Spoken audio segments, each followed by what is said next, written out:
আমার পরবর্তী নিবেদন কর্ণ ব্রত চক্রবর্তী। मन करे सो प्राण दे, जो मन करे सो प्राण ले, वही तो एक सर्वशक्तिमान है। मन करे सो प्राण दे, जो मन करे सो प्राण ले, वही तो एक सर्वशक्तिमान है। विश्व की पुकार है, ये भागवत का सार है कि युद्ध ही तो वीर का प्रमाण है।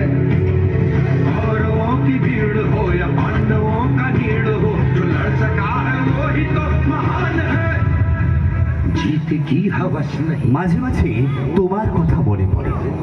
তোমার রথের চাকা বসে যাবার পরেও অস্ত্র নিক্ষেপ বন্ধ করেনি কেউ। से भी क्यों डरे। সূর্যেরও রথের চাকা বসে যায় মেঘে, হাওয়া শোরগোল তোলে, অবরোধ তুলে নেয় মেঘ।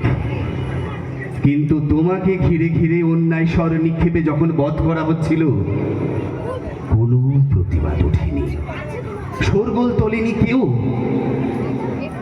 খুব শিশু শুনেছে তোমার কবচ কুণ্ডল কেড়ে নেবার ঘটনা, একটি অন্যায় মৃত্যু, কলঙ্কের কালি মেখে ইতিহাস। কর্ণ, মাঝে মাঝে তোমার কথা মনে পড়ে, কষ্ট হয়। আমারও রথের চাকা বসে যায় কখনো কোথাও, ঠেলে তুলতে যাই যখন চতুর্দিকে সর, তখন তোমার কথা মনে পড়ে যায়। সুতপুত্র, তুমি জেনেছ, আমিও জেনেছি, আমাদের দুইজনের সারথি জনার্দন নয়, জেদ। কিন্তু ব্যাসদেব জানেন, দুইজনেই যুদ্ধ ছেড়ে পালাইনি কখনো। নমস্কার। এই জীবন যুদ্ধে সবাইকে সংগ্রাম করার জন্য আমি অভিনন্দন জানিয়ে আজকের আমার এই অনুষ্ঠান এখানে শেষ করছি। সবাই